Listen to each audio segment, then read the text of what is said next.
আল্লাহ রাব্বুল আলামিন সূরাতুল হুজুরাতের 10 নম্বর আয়াতে বলতেছেন, ইন্নামাল মুমিনুনা ইখওয়াতুন ফাআসলিহু বাইনা আখওয়াইকুম ওয়াত্তাকুল্লাহা লাআল্লাকুম তুরহামুন। ইন্নামাল মুমিনুনা ইখওয়াতুন, হে মুমিনরা তোমরা তোমাদের ভাইয়ের সাথে ভালো সম্পর্ক রাখো। ইখওয়াতুন ফাআসলিহু বাইনা আখওয়াইকুম, যদি তোমাদের মধ্যে কখনো ঝগড়া হয়, ফাআসলিহু বাইনা, তোমাদের মধ্যে সুলহ করে নাও, মীমাংসা করে নাও। ফাআসলিহু বাইনা আখওয়াইকুম ওয়াত্তাকুল্লাহ, আল্লাহকে ভয় করো।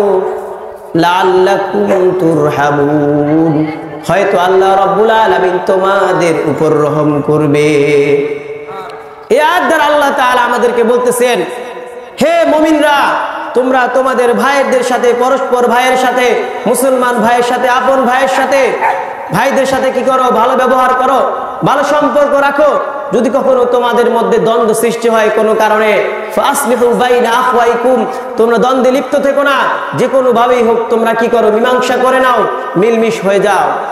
আজকে আমরা মুসলমানরা ছোট ছোট বিষয় নিয়ে ঝগড়া করে আমরা কি করি? আলাদা হয়ে যাই। আমরা বিভিন্ন দলে বিভক্ত হয়ে আমাদের শক্তিকে আমরা দুর্বল করে ফেলছি। আল্লাহ তাআলার সাহায্য থেকে আমরা দূরে সরে যাচ্ছি। আনিন নুমান ইবনে বাশির রাদিয়াল্লাহু তাআলা আনহু قال قال رسول الله صلى الله عليه وسلم المسلمون كرجل واحد إن اشتكى عينه اشتكى كله إن اشتكى رأسه اشتكى كله। নবীজি বলেন, হে মুসলমানরা তোমরা কেমন শুনে নাও, আল মুসলিমুনা কারাজুলিন ওয়াহিদিন, তোমরা সমগ্র মুসলিম জাতি হলো একটা দেহের মতো। সমগ্র মুসলিম জাতি একটা দেহের মতো। কারাজুলিন ওয়াহিদিন, সমস্ত মুসলিম জাতি হলো একটা দেহের মতো। ইনিশতাকা আইনুহু, যদি কারো চোখের মধ্যে আঘাত লাগে, ইশতাকা কুল্লুহু, যেন তার শুধু চোখ নয় সমস্ত শরীরের মধ্যে আঘাত লাগে। লাগে কিনা? যদি আপনার চোখের মধ্যে খোঁচা লাগে, শুধু কি চোখের মধ্যে লাগে? সমস্ত শরীরের মধ্যে ব্যথা অনুভব হয়, হয় কিনা? ঠিক তেমনি ভাবে মুসলমান ভাইরা আমার, ইনিশতাকা রাসুহু, যদি কারো মাথার মধ্যে ব্যথা লাগে, ইশতাকা কুল্লুহু, শুধু তার মাথার মধ্যে নয়, যেন তার সমগ্র শরীরের মধ্যে ব্যথা অনুভব হয়, হয় কিনা? মুসলমান ভাইরা আমার, নবীজি এই হাদিস দ্বারা বোঝাচ্ছেন তোমরা মুসলমানরা একটা দেহের মতো। যদি কোনো মুসলমান ভাইয়ের শরীরে আঘাত আসে, তাহলে মনে করবে শুধু তার গায়ে আঘাত নয়, বরঞ্চ আমার গায়ে আঘাত এসেছে, ঠিক কিনা? আজকে আমরা মুসলমানরা এক নয় বলে বিজাতীয় শক্তিরা, বিধর্মীরা আমাদের উপর বিজয় লাভ করতেছে, ঠিক কিনা? আজকে আমরা যদি মুসলমানরা এক হতাম, আজকে চট্টগ্রামে জজ কোর্টের সামনে আমার ভাই সাইফুল ইসলাম আলিফকে জবাই হতে হতো না। ইসলামের জন্য মুসলমান বলে তাকে আজকে জবাই করেছে। আজকে যদি আমরা সবাই এক থাকতাম, তাহলে এরকম জবাই হতে হতো না।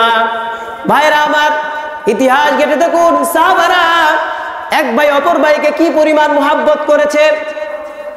কাফেরদের বিরুদ্ধে যেমন তারা ছিল শাহানিত তলোয়ার, ঠিক তেমনি মুসলমান ভাইদের ক্ষেত্রে তাদের দিল অত্যন্ত নরম ছিল।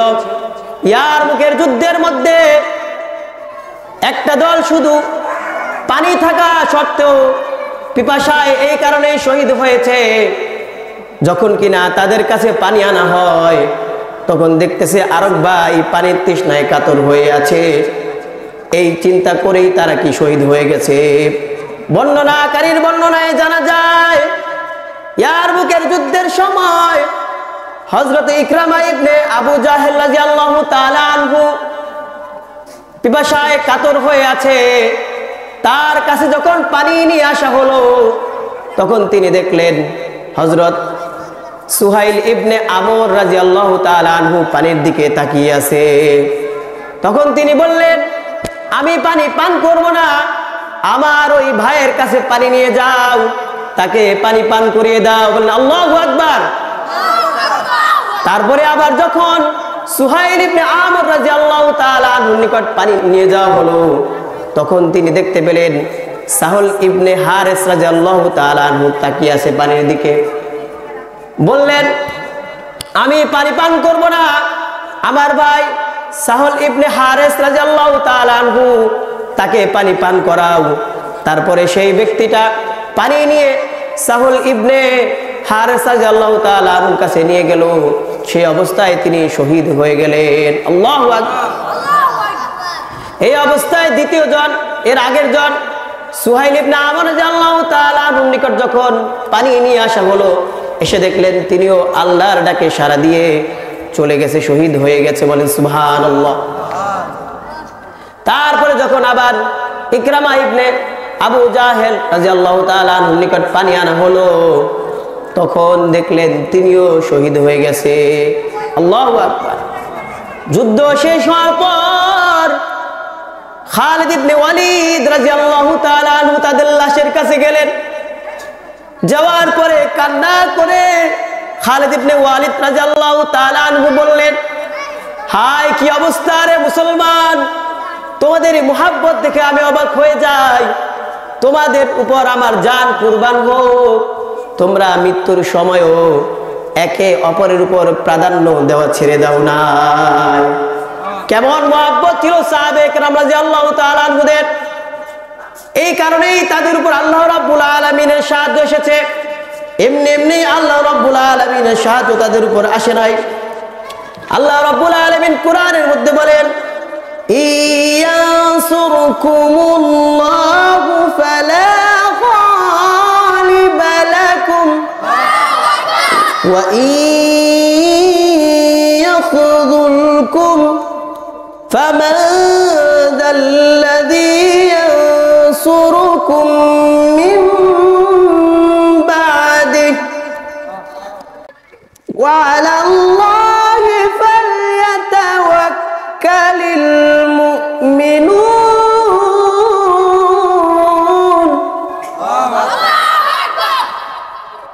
ভাইরা আমার, বন্ধু আমার, আল্লাহ রাব্বুল আলামিন বলেন, ইয়ানসুরকুমুল্লাহু ফালা গালিবা লাকুম, যখন আমি তোমাদেরকে সাহায্য করব, ফালা গালিবা লাকুম, ফালা গালিবা লাকুম, তোমাদের উপর কেউ বিজয় লাভ করতে পারবে না, ঠিক কিনা? ওয়া ইয়াখযুলকুম, যদি আল্লাহ রাব্বুল আলামিন তোমাদেরকে বেইজ্জতি করতে চান, ফামান যাল্লাযী ইয়ানসুরকুম মিন বাদি, আল্লাহ রাব্বুল আলামিনের ক্ষমতার উপর কেউ দাঁড়াতে পারবে না, তোমাকে অবশ্যই হারতে হবে, বেইজ্জতি হতে হবে। ওয়া আলাল্লাহি ফালইয়াতাওয়াক্কালিল মুমিনুন। সুতরাং মুমিনদের কার উপর ভরসা করতে হবে? আল্লাহর উপর মুমিনদের ভরসা করতে হবে। সংখ্যার উপর ভরসা করার দরকার নাই। আমার ঈমান কতটুকু আছে সেটা থেকে আল্লাহ রাব্বুল আলামিনের সাহায্য আমার উপর আসবে। আল্লাহ তাআলা কোরআনের মধ্যে যে সমস্ত বিধান নাজিল করেছেন, সেই বিধানগুলো যদি আমরা আজকে মেনে চলি, তাহলে বিজাতীয় শক্তিগুলো আমাদের উপর বিজয় লাভ করতে পারতো না।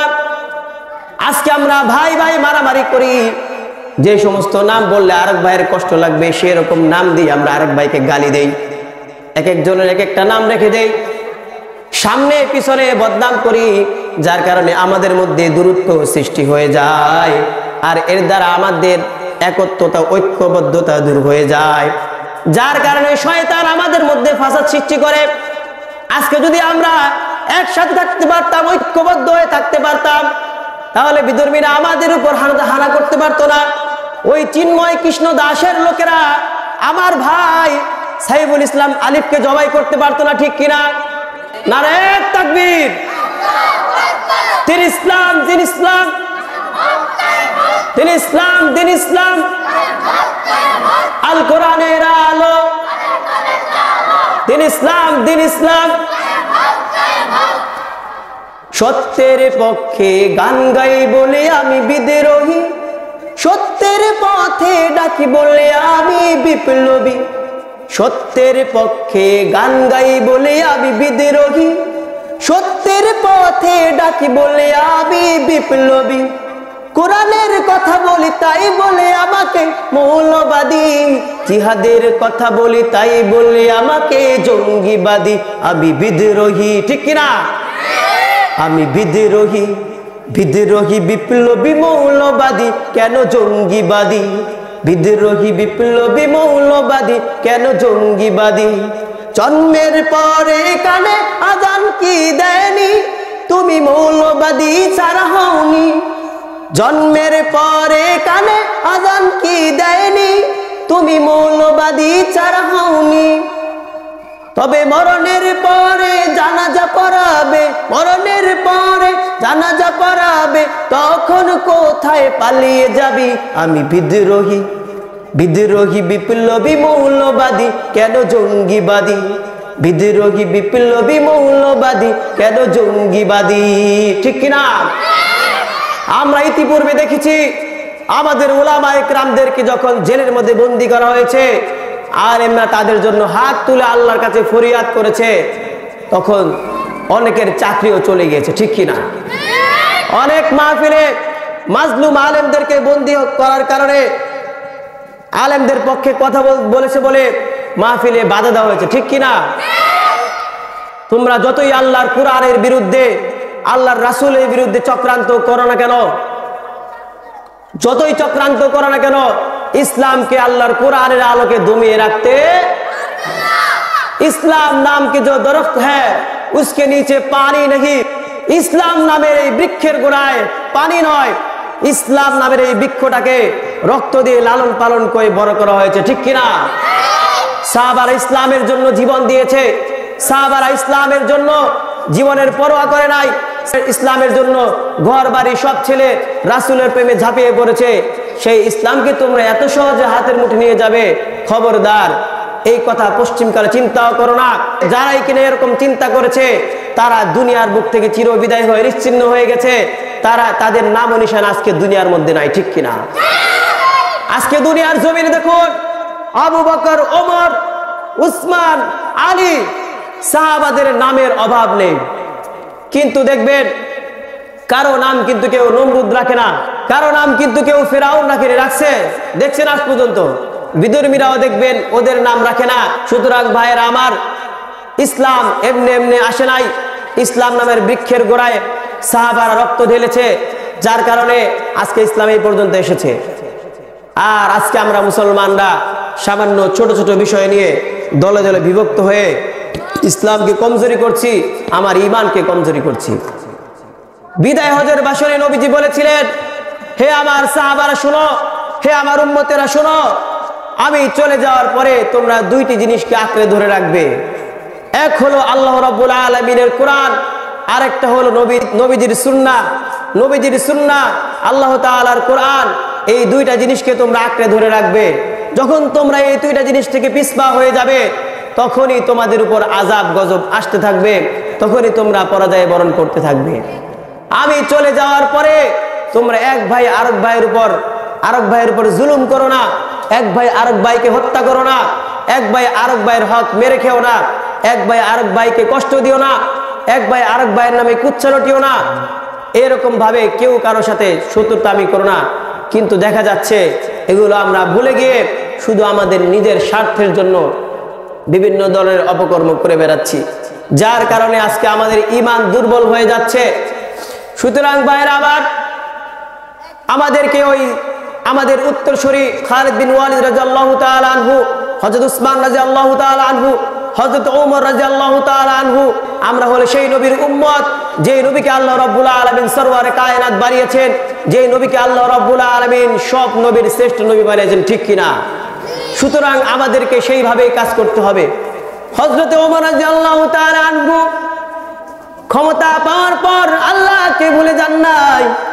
আল্লাহ তাআলা কোরআনের মধ্যে বলেন, তোমরা যখন ক্ষমতা পাইবা, তোমাদেরকে যাদেরকে ক্ষমতা দেওয়া হবে, তোমরা প্রথম নামাজ কায়েম করবা, তারপরে যাকাত দিবা। আজকে দেখা যায় আমরা এমন মানুষকে নির্বাচন করি, এমন মানুষকে নেতৃত্ব দেই যে কিনা নামাজ পড়তেই জানে না, কোরআন অশুদ্ধ, নামাজ পড়তেই জানে না, সে আবার কি নামাজ কায়েম করবে? এমন মানুষকে আমরা নির্বাচন করে দেই যে কিনা যাকাত দেয় না, অথচ যাকাত ইসলামের 5টি স্তম্ভের মধ্যে বড় একটি স্তম্ভ। কালিমা নামাজ রোজা হজ যাকাত। বলেন কালিমা, নামাজ, রোজা, হজ, যাকাত। যাকাতের কথা আমরা ভুলে গেছি, যাকাত আমরা ঠিকমতো আদায় করি না, যার কারণে আমাদের মালের মধ্যে হারাম ঢুকে গেছে। আর হারাম ভক্ষণ করার কারণে আমাদের ইবাদত বন্দেগী কবুল হয় না, আমাদের দোয়া কবুল হয় না। এই কারণে ভাইরা আমার, আমাদেরকে হালাল বেছে বেছে খেতে হবে, যাতে করে আমার সাথে আমার ইবাদত বন্দেগী যেন কবুল হয়, যাতে করে আমার সাথে আল্লাহ তাআলার দূরত্ব পয়দা না হয়, যাতে করে আমাদের দোয়া কবুল হয়।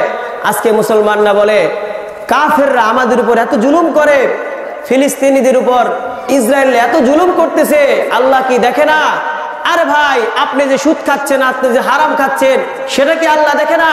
আর আল্লাহ যদি দেখেই থাকে, তাহলে কেন আপনি এই হারামকে বাদ দিচ্ছেন না? আগে আপনি নিজেকে ঠিক করুন। যখন আপনি হালাল খেয়ে আল্লাহ তাআলার ইবাদত ঠিক মতো করে আল্লাহ তাআলার কাছে চাইবেন, তখন অবশ্যই আল্লাহ রাব্বুল আলামিন আপনার দোয়া কবুল করবে। সুতরাং ভাইয়েরা আমার, আল্লাহ রাব্বুল আলামিন আমাদের সকলকে একসাথে ঐক্যবদ্ধভাবে ইসলাম বিরোধী চক্রের বিরুদ্ধে লড়ার তৌফিক দান করুন এবং আমাদেরকে হালাল খেয়ে হালালভাবে জীবনযাপন করার তৌফিক দান করুন। ওয়া আখিরু দাওয়ানা আলহামদুলিল্লাহি রাব্বিল আলামিন। আসসালামু আলাইকুম ওয়া রাহমাতুল্লাহি ওয়া বারাকাতুহু।